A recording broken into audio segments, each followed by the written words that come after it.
Me pushime në Shqipëri. Si është kur shkojmë me pushime në Shqipëri? Valle edhe këngë. Kështu ka lezetën, edhe kuptohet që janë pushime o njerëz, edhe po nuk i kalua me valle edhe me këngë, pastaj që kuptuam, do më thoni. Shqipëria ka ushqimin e mirë kur shkojmë, kuptohet që ka dhe shumë punë, pa diskutimë, se kur shkon një herë, 2 herë në vit, edhe pastaj e ke lënë shtëpinë, për aq kohë kuptohet që ka dhe punë, por nejse përpiqemi që të kalojmë edhe bukur kur shkojmë, siç mund të shikoni këtu. Tani këtu po shikoni Evën, që është në Shqipëri. Këto video që po i postoj janë nga vjetë.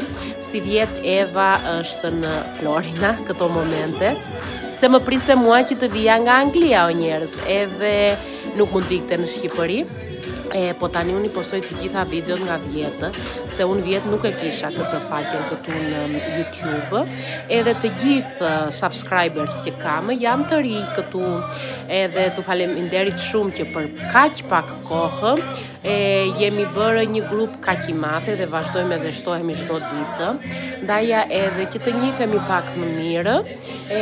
Unë postoj të gjitha videot që kam postuar kaq vjetë, edhe në përfaqet e tjera që kam pasur, më shumë në TikTok, tani kam filluar dhe me YouTube-in si që keni parë, edhe Facebook-un, edhe përpiqem që të njihemi më mirë, të na njohin më mirë dhe subscriber tanë, edhe pse jo, të quhen edhe të kërcejnë me këto valle edhe me këto muzika kaq të bukura. Ndaja edhe po i postoj të gjitha videot nga vjetë, ndaja mos u thoni që si është e mundur, Nina shkoj në Florina edhe Eva është në Shqipëri, jo. Eva është në Florina me mua këto momente, videot që shikoni janë nga vjetë, edhe të nxjerrim pak mallin e këtyre këngëve edhe valleve shqiptare.